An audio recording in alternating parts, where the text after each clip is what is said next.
All right, so welcome to the 2024 honey tasting. And what I'm going to do is I'm just going to basically explain this and then we're going to go right into the slideshow. So you have different colored honeys. There's the first early spring, late spring, early summer, late summer, and fall, which is going to probably be between those two colors. Right. So as we go through, you're going to open up your honeys according to those times, and I'll repeat them. And then you have a scorecard on here. Um, this is on the presentation, and the tasting charts on the presentation. Stop the recording, screenshot it, print it out so that you have it for your tasting. All right. And so I'm going to share this screen with you and we will get started. I'm going to open this up. There we go. All righty. So we have the Queen Achilleos, who unfortunately I had a little bit of a problem on the latter end of the season this year with some weakening of the hives from a couple different items. And so unfortunately I lost her. It's okay. I'm kind of used to it at this point, trying to make things work. So I'm gonna just keep moving forward. Okay, so this is the first thing I want you to screenshot. So this is your fund color grading system, and this is going to be water white down to dark amber. And if you keep this is a great way for you to do colors on honeys. And you can do this with any honey that you have. The difference is going to be I have my Penn State analysis back. So I'm going to give you exactly which plants are in your honeys. So this is going to give you botanical origins. If you hold it up to the light, it's going to give you a color. And that's going to be the first thing you're going to write down on your scorecard, which you'll see in a moment. So those are the 7 colors. So if you screenshot that, print that out. And then here's your aroma tasting wheel. And so you're going to screenshot that and print that out. And you're going to need that too. And then here's your scorecard. And I have 5 of them for the honey tastings. We actually had one more that I did not get this year. That Penn State is actually going to analyze for me, which we think is that spotted lanternfly, whatever they call it, their nectar, their off nectar that they make, which is actually supposed to be really medicinal, and you either like it or you don't. So that's probably why the honey is the darker. So print that out, screenshot that, print that out. All right. So the first thing we're going to look at is clarity and consistency. And of course, you're all going to give me 100% on this. So you're going to hold that up to the light and you're going to look to see if it's transparent, cloudy, opaque, and you're going to just make a note on that in your head. You really don't need to write that down, but even if it's darker, it should still see how these are fairly transparent on the picture screen until you get to that 5th one. So that doesn't have the same transparency. So it's not quite as grade A of a honey as it should be. And if you notice, there's things floating on all the tops of those are bits of honey and pollen or honey, beeswax pollen, especially after it goes through the ventrifuge where it foams up a little bit, and that should all float to the top. So you should still get fairly transparent honey. If honey is under a certain percentage with its water content, it's going to be less cloudy. If it's too high in water, it's going to start getting a little cloudier. And that means that somebody didn't allow it to become capped properly from the bees. So you need to have at least, I would say 85% of the frame should be capped before it gets taken off of the hive. But there are some examples of the colors on the bottom. Water white are Black locust, fireweed, extra white with greenish or pale beige tones is tupelo and linden. Dark amber with deep reddish tones can be Japanese knotweed, which I have gotten in the past. And chestnut, dark amber with purple tints is heather or tulip poplar. So that's how you start to see if you can't, like, I can't get my honey analyzed every single year. So I got it analyzed this year. I might do it maybe every 5 years just to see how plants are changing. Now, your aroma, the color was in your first section, and your aroma is going to be in the second section. So you're going to take your vessel or your honey jar, and you're going to cup your hands over the vessel and take a few short sniffs. And notice the intensity or the quality of the aroma. Now, this is crystallized because it's in such a small jar and it's in the cold. All I need to do is to put that in some 105-degree or less water to get that to go back to runny. So if you were start to crystallize, that's just natural process. It's okay. Just make sure it's under 105 because then it won't kill any enzymes in there. So use a 0 to 4 to note your intensity. Is it strong or weak? Um, and then you're going to put down from your tasting wheel on the innermost circle, you're going to pick the aroma that it smells most like. So on that wheel, you have warm, fruit, floral, spoiled, chemical, woody, animal, vegetal, which is kind of like greeny and fresh. Now you're going to find most of my honeys are going to fall within um, the categories that my plants are in. So you'll start to get that after a while, like floral. I have lots of goldenrod. There was a tupelo tree in the first pollen count. We have tulip poplar. We have blueberries, blackberries. We have um, chestnut trees. We have lavender, thyme, and mint, and a lot of it. Um, and we do have some apple blossom and sage, clover, and we do have a linden tree. So the other ones you're not going to see chemically, which is good, animally, which is good. So write that down on your first one. So as you taste it, and just, you don't have to, actually, as you smell it, I said taste. As you smell it, you don't have to um, put anything super crazy, and you don't even have to use your scorecard at the tastings. I tell people if you want to just have this as an experience and just understand, like wine, you're looking at it, you're looking at seeing your color and your transparency, you're smelling it, that smells really good, and you're going to find out why. All right, and then your taste and your flavor is next, which is what everybody wants to go to. So sweet, sour, salty, bitter, or umami, which is um, like, uh, oh my gosh, I just forgot the word. Garlicky, pungent, having like that. It's got oniony taste to it. The flavor is the real aroma. Now, this is cool. So it moves from the back of your throat up to your nose and into your retronasal passage where it's perceived as aroma. And then when you expose it to those 5 tastes and combine it, and the texture we perceive is the total experience of flavor. So it's more than just one thing, which is why if you hold your nose, you can't taste anything. So that you need to have that taste and aroma, and then texture also plays a big part of it. I know people who don't like to have things of different textures in their mouth. It totally changes their way of perceiving a flavor.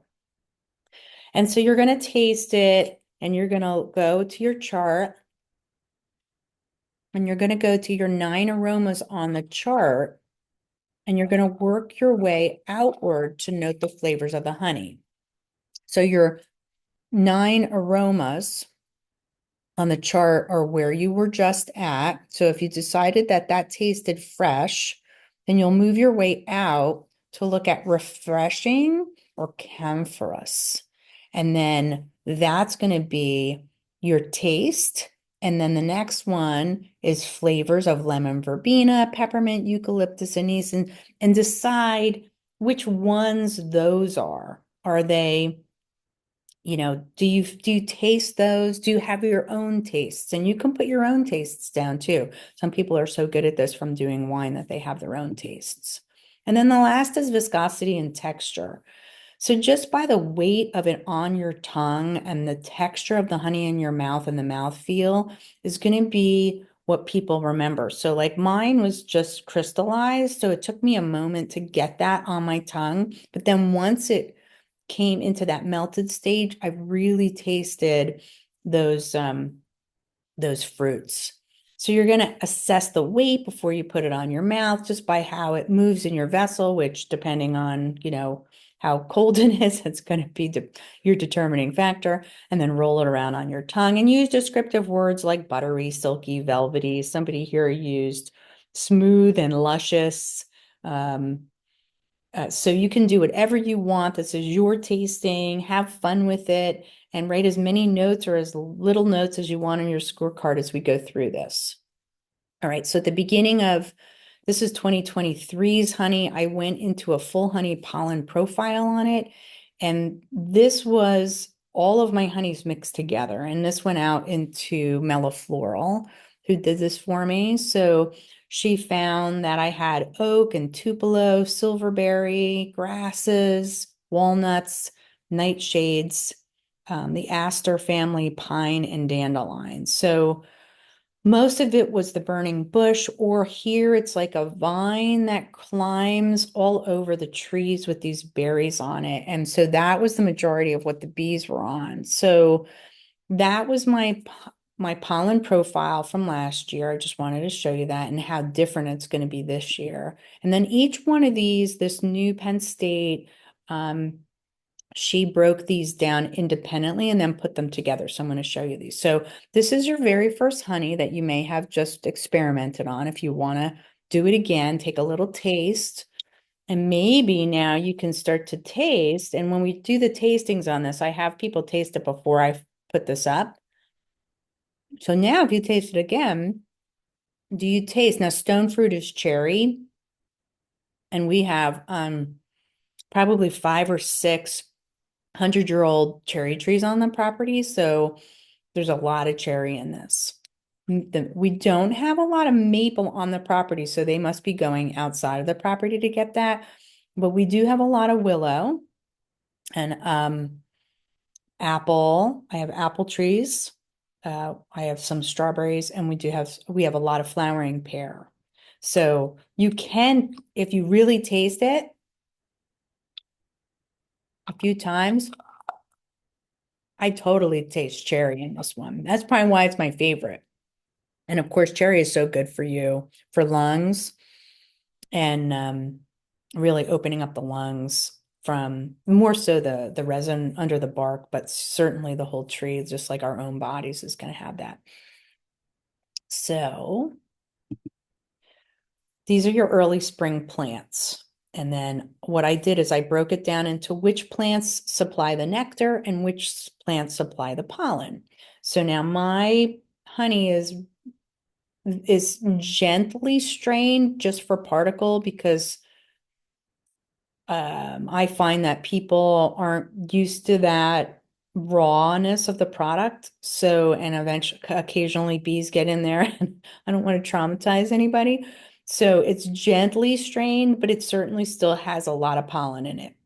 So the nectar plants are the willow, the maple, apple, strawberry, and pear. And then the pollen plants are willow, wild cherry, and maple. So you can see that the cherry trees aren't giving them that much nectar, if any at all, but they're giving them a lot of pollen. So I'm still tasting that through it. That's how much that tree emits that taste of cherry to everything. And even if you went under the bark and took the resin, you're still going to taste a little bit of that cherry, which is what was in some of those cough syrups years ago. They mixed cherry and honey. So the next one is going to be this number two, that late spring. And if you want to do it ahead of time, just to see how you guess, go ahead and look at your honey, hold it up, look at the transparency, look at the color, make some notes of that, um, feel the flavor and the texture. That one's really good too. You gotta love it when you haven't tasted your honey like this. And the last tasting was in September, so it was the last time I got to do this. And of course, I was eating honey a lot because I was processing it. So after a while, I think you forget. This is quite good. This is in the later spring. So make some notes, look at your chart, kind of see what you think. Get your 9 different aromas there and work them out and go outward and see, see if that is a little bit more fruity for you or a little more fresh. And then write some notes down on your chart, and we're going to go to late spring. So again, we still have some stone fruit in there. They're still on those cherry trees, which you still can taste a little bit.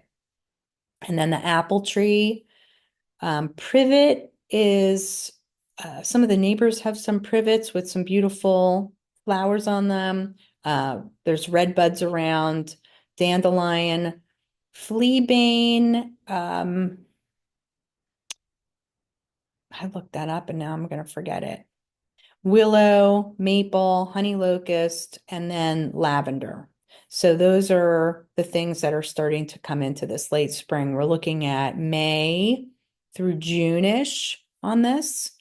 All right. And then here's our nectar to pollen. And taste it again. There's your nectars. Are you, oh, aster is in there too. Aster is probably the leader for nectar in this batch, but not the most.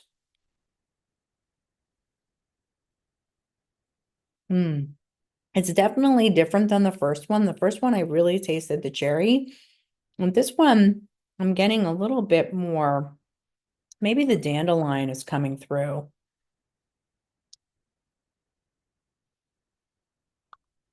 It's got a very interesting taste. And of course, everybody has different taste buds. So you could definitely do your own.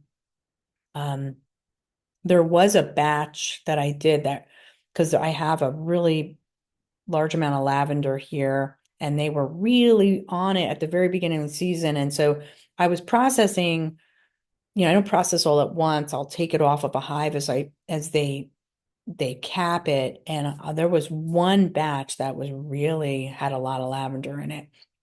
And that's the other thing too, is when I send these samples in, it's really dependent on that moment of me taking that sample. So what I really think I need to do next time is every time I take a sample is take a little bit, or every time I do a pull, take a little sample off of it and then compile those together so that I have everything. Because I think there were some things that were missing in here uh, that were more prevalent. Like the lavender should have been more prevalent, but it's probably because I waited a little longer on this sample.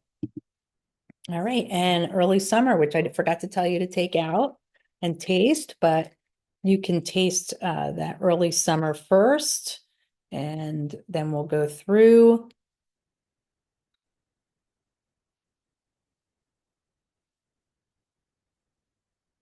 Now, this is mostly 25% dandelion and fleabane.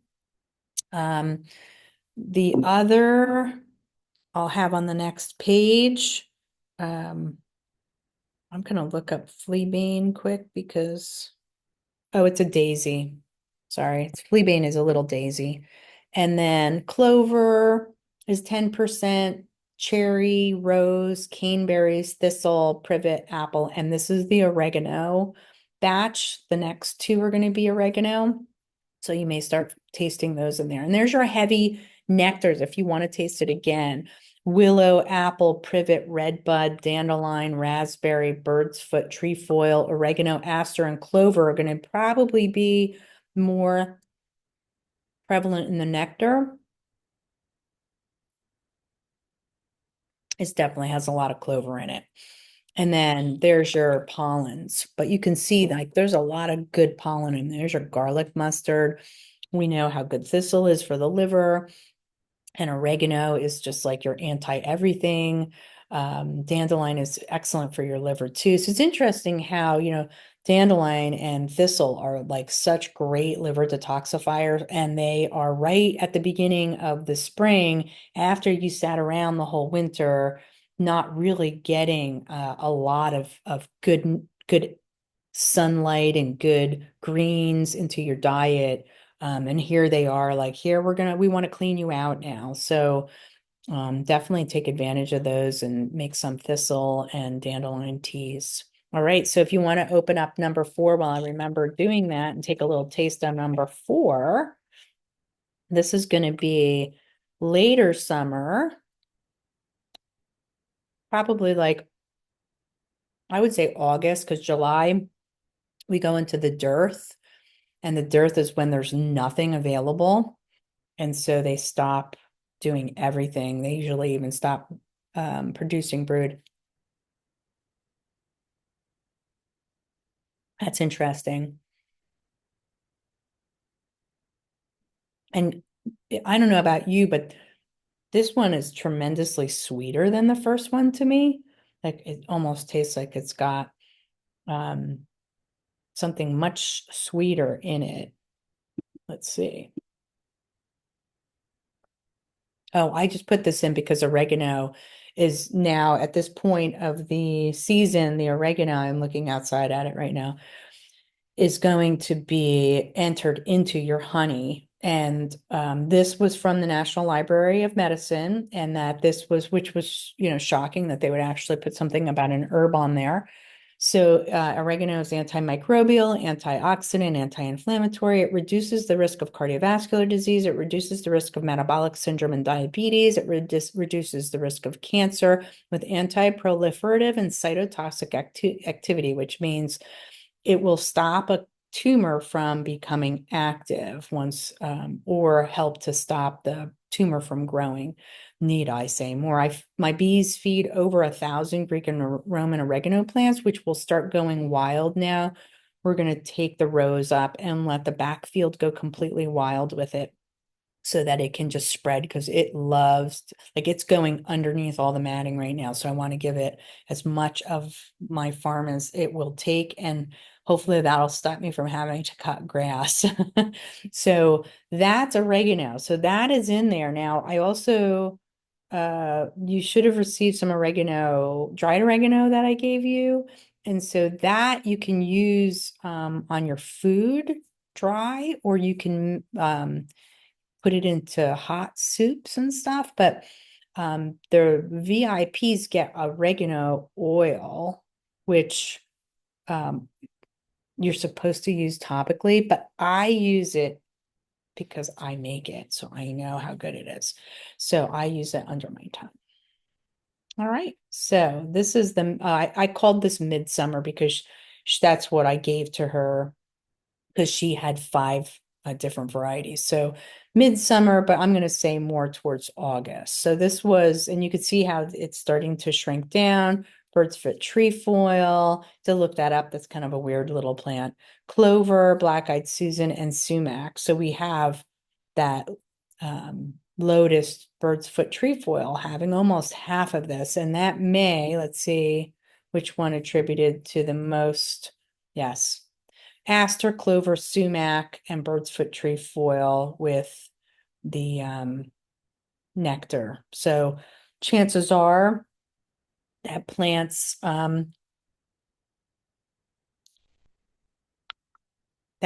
nectar is pretty sweet.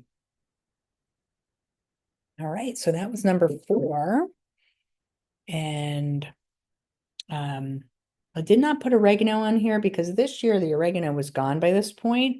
So it was really in that number 3.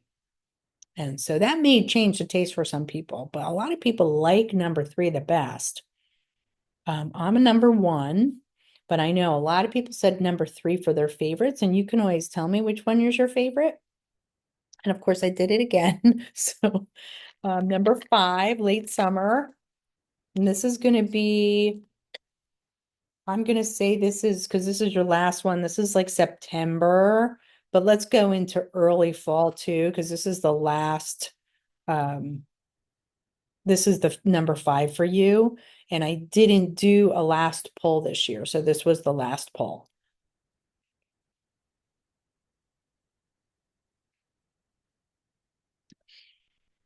I can guarantee you this has spotted lanternfly in it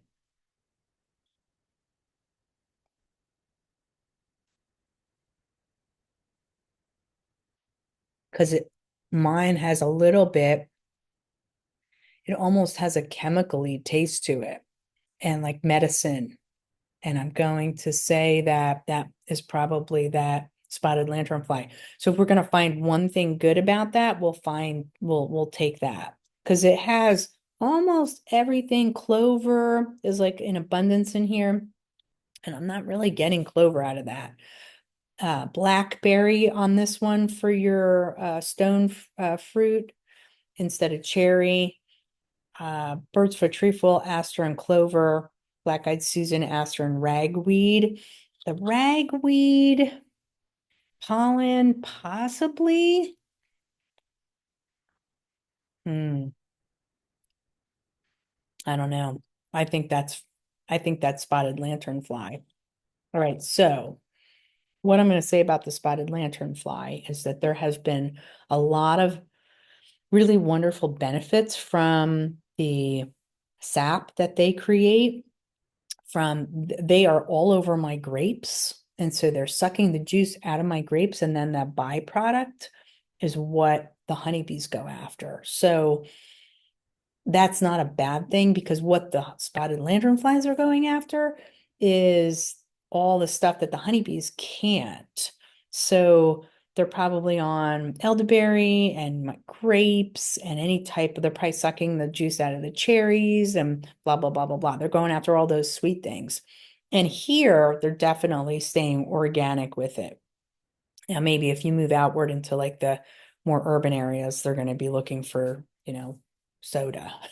But here they're looking for really good natural stuff. So that's not a bad thing. And there's a lot of research going on right now about the benefits of it. So if the taste isn't fantastic, think about the medicinal benefits to it. Because I can give you some herbs that are really good for you that you would not like. So you kind of have to maybe think a bit more herbally than that.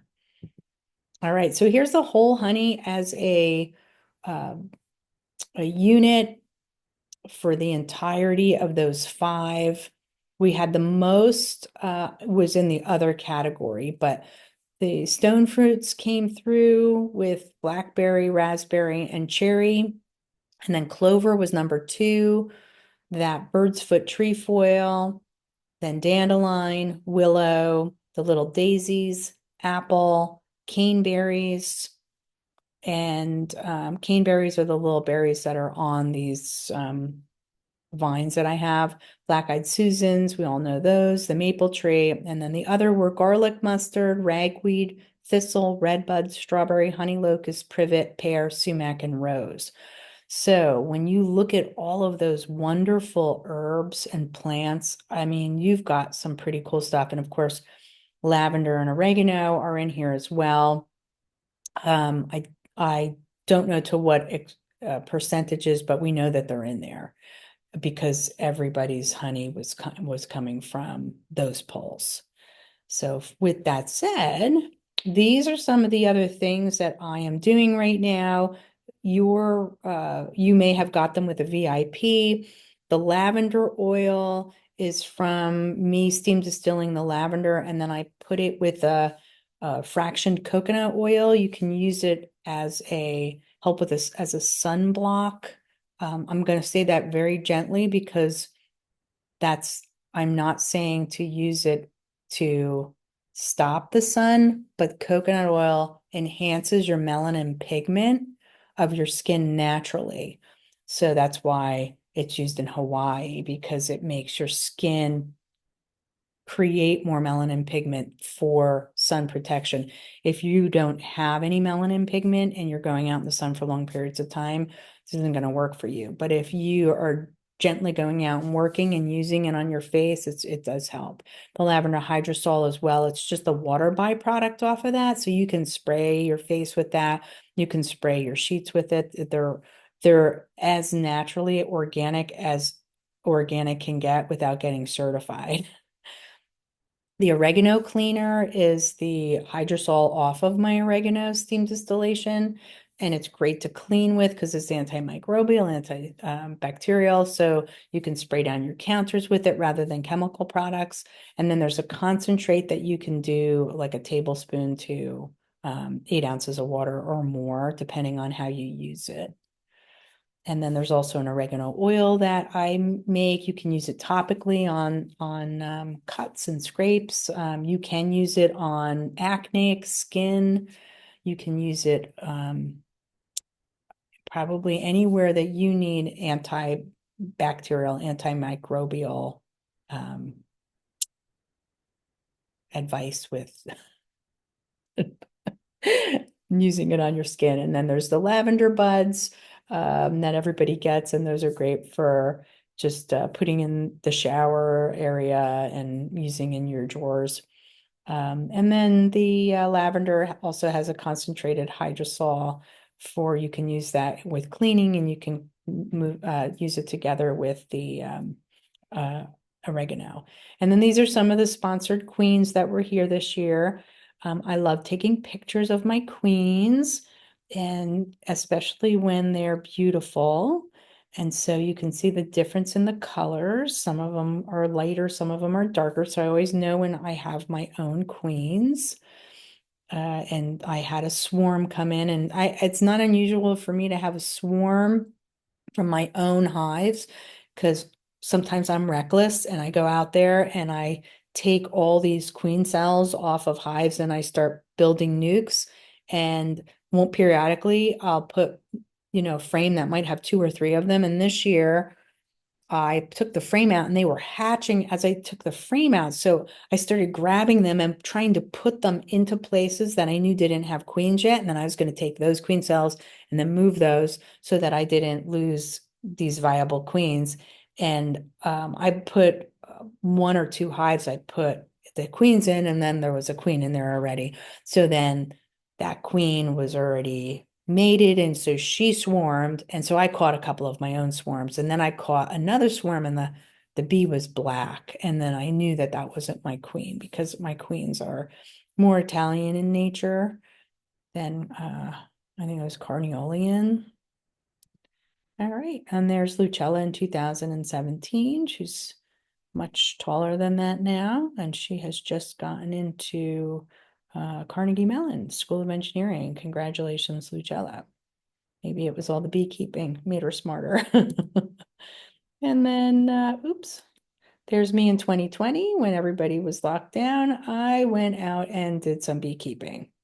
That is a chase tree right in front of me. That purple tree is really beautiful. It's hard to grow, but it's a great female herbal for all kinds of female things. We'll need to get into that, but chase tree, which is also called Vitex berry. All right, and there's me in front of Cornell at Dice Laboratory after my exam. I am supposed to screenshot the degree to put in my hand, and I have not done that yet. So that's why I did that funny little pose. All right, and then there's 2011 with my very first hive, which I ended up destroying because I thought there's something wrong with it, and there wasn't. But Lucella was only 4, yeah, 4 years old, and she said, "Hey, Mom, if the bees die, we die."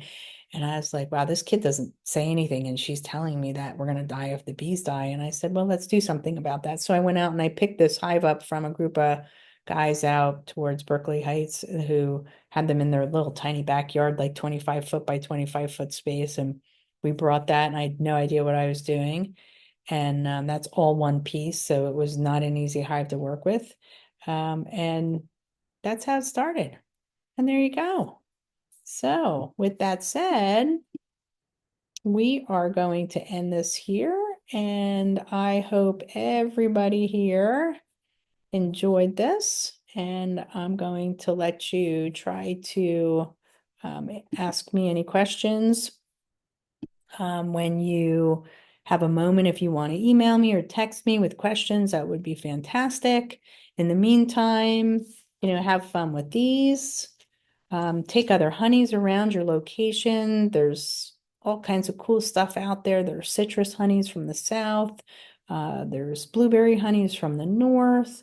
And then out west, they have some cool tree honeys. So, you can use these on anything and start becoming a little honey connoisseur. In the meantime, if you decide you want to do another sponsorship, I'll be starting those soon. I don't have as many this year because I'm down on bees as usual, but we're going to be opening up a more of uh, a bee. So I'm calling it the buzz room. It's going to be more of a sensory experience here. So I'm doing some stuff to cross over the spa here, and we're going to have a walking path, a contemplation path, and then the buzz room, and then I'll set up some outdoor solarian sleeping stations. So that's something fun we're going to do this year. So thank you very much and have a wonderful day.